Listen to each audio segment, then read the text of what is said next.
और इस वक्त की बड़ी खबर बिहार से। बिहार में बड़े आतंकी हमले का खतरा लगातार मंडरा रहा है। नेपाल के रास्ते 3 आतंकियों के बिहार में दाखिल होने की सूचना मिली है। प्रशासन और सुरक्षा एजेंसियां इनपुट्स मिलने के बाद से अलर्ट पर हैं। अचानक से बिहार में सुरक्षा बलों की चौकसी को बढ़ा दिया गया है। जैश के 3 आतंकियों के बिहार में दाखिल होने की सूचना मिली है। चुनावी राज्य होने के नाते पूरे बिहार को अलर्ट पर रखा गया है। चप्पे चप्पे पर सुरक्षा बलों की नजर है। जो आतंकी बिहार में दाखिल हुए हैं उनके फोटो भी जारी किए गए हैं और जो फोटो जारी किए गए हैं उनमें उनके फोटोज के साथ में उनका नाम और पाकिस्तान में उनका ठिकाना क्या है वो भी बताया गया है। हसनैन अली रावलपिंडी से ताल्लुक रखता है। आदिल हुसैन उमरकोट पाकिस्तान से ताल्लुक रखता है। मोहम्मद उस्मान बहावलपुर पाकिस्तान से ताल्लुक रखता है। तो हसनैन अली, आदिल हुसैन, मोहम्मद उस्मान ये वो 3 आतंकी हैं जिनके बिहार में दाखिल होने की सूचना मिली है। इसके बाद से लगातार बिहार राज्य में अलर्ट जारी कर दिया गया है। पुलिस मुख्यालय ने इस इनपुट को बेहद गंभीरता से लिया है।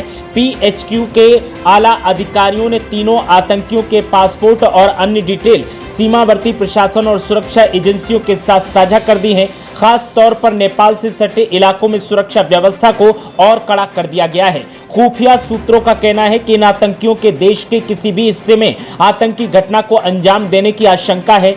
राज्य में विधानसभा चुनाव को देखते हुए अलर्ट और संवेदनशील माना जा रहा है, क्योंकि आतंकी किसी बड़े राजनीतिक या भीड़भाड़ वाले कार्यक्रम को निशाना बना सकते हैं। पीएचक्यू ने सभी जिलों के पुलिस कप्तानों और खुफिया तंत्र को सतर्क रहने के निर्देश दिए हैं। साथ ही कहा गया है कि संदिग्ध गतिविधियों पर नजर रखी जाए। लगातार सूचनाएं इकट्ठी की जा रही हैं और किसी भी तरह के सुराग मिलने पर तुरंत कार्रवाई के भी आदेश दिए गए हैं।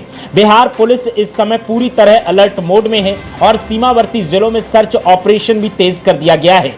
सुरक्षा एजेंसियां ये सुनिश्चित करने में जुटी हैं कि राज्य में आतंकी किसी भी तरह की वारदात को अंजाम न दे सकें। तो इस वक्त की बड़ी खबर चुनावी राज्य बिहार से, जहां जैश के 3 आतंकियों के नेपाल के रास्ते बिहार राज्य में घुसने की आशंका जताई गई है और दावा किया जा रहा है कि आतंकी कोई बड़ी घटना को अंजाम दे सकते हैं। जो आतंकी हैं उनके नाम हसनैन अली जो कि रावलपिंडी पाकिस्तान से है, आदिल हुसैन उमरकोट पाकिस्तान से है, मोहम्मद उस्मान बहावलपुर पाकिस्तान से है। इन तीनों की डिटेल सुरक्षा एजेंसियों के साथ साझा कर दी गई है। सुरक्षा एजेंसियां लगातार सर्च ऑपरेशन चला रही हैं। पुलिस अलर्ट पर है क्योंकि चुनावी राज्य है। ऐसे में किसी चुनावी जनसभा को ये आतंकी निशाना बना सकते हैं या देश के किसी भी हिस्से में जाकर के ये कोई बड़ी घटना को अंजाम दे सकते हैं। तो इसलिए सुरक्षा एजेंसियां अलर्ट पर हैं और लगातार इनके जो फोटो जारी किए गए हैं उनके आधार पर इनकी पहचान करने में जुटी हैं।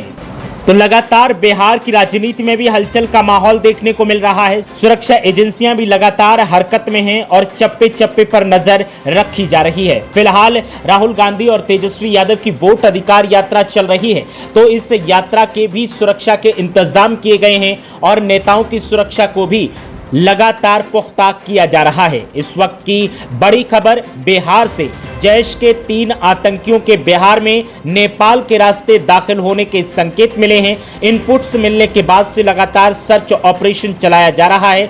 सुरक्षा एजेंसियां हरकत में हैं और चप्पे चप्पे पर सुरक्षा एजेंसियों की नजर है। हर किसी का यही कहना है कि चुनावी राज्य होने के नाते ये आतंकी किसी राजनीतिक रैली या फिर किसी राजनीतिक कार्यक्रम को निशाना बना सकते हैं और इस आशंका के तहत सुरक्षा एजेंसियों और बिहार पुलिस को अलर्ट पर रखा गया है। बिहार पुलिस भी लगातार चप्पे चप्पे पर नजर बनाए हुए हैं। सुरक्षा एजेंसियों का साफ तौर पर कहना है कि कोई भी संदिग्ध स्थिति दिखाई दे तो तुरंत एक्शन लिया जाएगा और अगर कोई भी संदिग्ध शख्स दिखाई देता है तो उसे भी लगातार पूछताछ के लिए हिरासत में लिया जाएगा। तो बिहार में हलचल तेज है और बिहार में जिस तरह के इनपुट्स मिले हैं, इन इनपुट्स ने एक बार फिर सियासी हलचल तेज कर दी है। राजनेताओं की सुरक्षा को लेकर पुख्ता इंतजाम किए जा रहे हैं। बिहार में किसी भी तरीके की कोई बड़ी घटना न हो, इसके लिए पुलिस प्रशासन अलर्ट पर है। जैश के 3 आतंकियों के बिहार में दाखिल होने की जब से सूचना मिली है उसके बाद से केंद्रीय एजेंसियां और राज्य की सुरक्षा एजेंसियां